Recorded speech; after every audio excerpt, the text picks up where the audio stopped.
Our world is now entering a time of great fragility. We're facing a world of diminishing resources, a world of changing climate, a world of economic and political instability. It is a world that will be more fragile and more prone to conflict than perhaps at any time that has ever existed before. This is a time when we must exercise great caution and restraint. This is a time when war and conflict cannot be allowed to occur.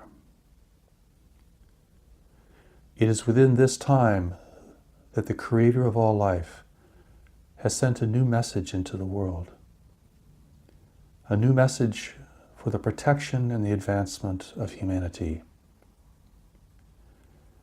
It is this new message that can give us a new understanding of our place within our world and within the greater community of intelligent life in the universe in which we have always lived. It is this new message that can teach us how to end war and the powerful forces that are existing in the world today that will require us to end conflict and to override our own destructive tendencies. It is a time of great choosing for humanity, a great threshold where the future of humanity will be largely determined by the actions that we take now. A future that will be determined by whether we choose to fight and struggle over resources and territory,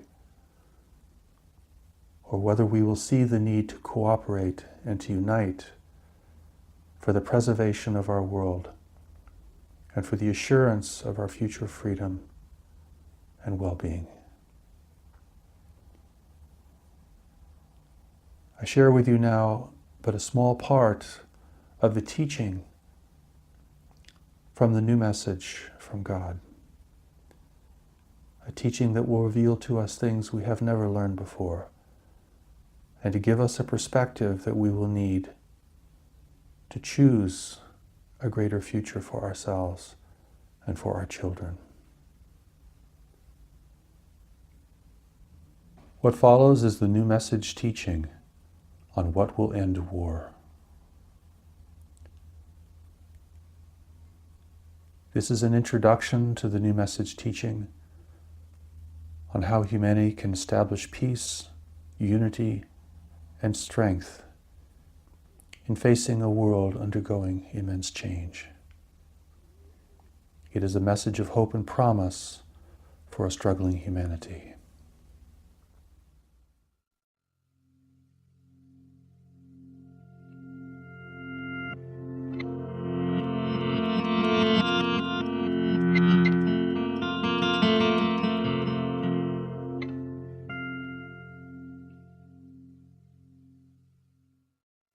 Peace is on the mind of many people, but peace is not possible without necessity.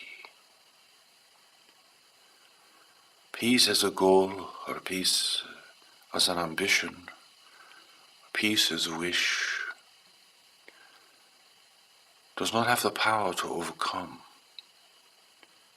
the tensions and animosities that exist between people, and even within people, within individuals. The peace that can be forged in the future must be based upon necessity. It must be based upon a clear understanding that humanity is entering a period of grave difficulty, facing a world in decline, a world of declining resources, where many more people will be drawing from the bounty that the world can provide. A world where humanity will be facing competition from other races from around the world. a set of circumstances, when taken together, is greater and more profound and far-reaching than anything that humanity as a whole has ever had to face before. And there will be no one in the world who will not be affected by these great waves of change, and by the greater darkness that is in the world, that is growing with each passing day.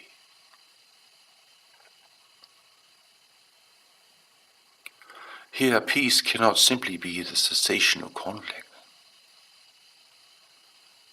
for the steps taken to establish peace now must be far more radical and far-reaching. To simply hold people back from attacking one another will not be effective in the future, when these restraints will not be there.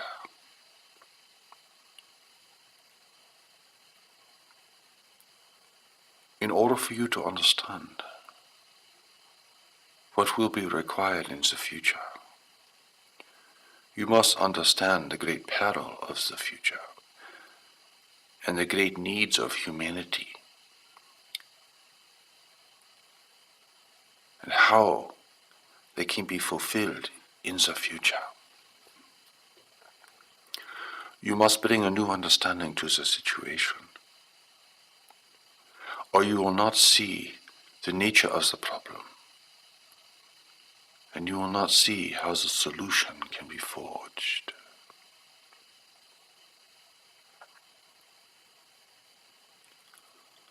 It is not enough to say that people want peace. And you should not believe that people have always lived together in harmony, for there has been very little harmony in the world at any time. And you should not think that establishing peace in the world is simply creating a new social program or platform, or that it is all about politics or relations between various nations or groups.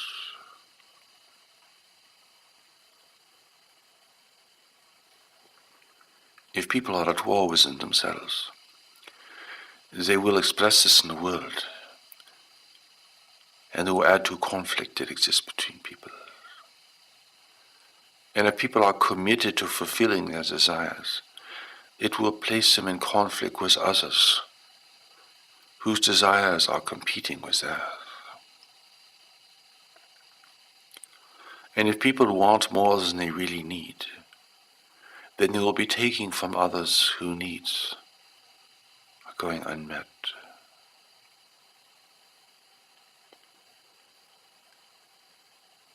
This is a moral and an ethical issue for each individual. For here the rich must give to the poor. It is not simply an option. It is not simply a moral, ethical question. It is a necessity. Or there will be no stability, and people will continue to behave and to think as they always have. Now the whole world is in peril. Humanity and civilization could fail. Humanity is facing a grave threat from all the world by those races who seek to take advantage of a weak and divided humanity.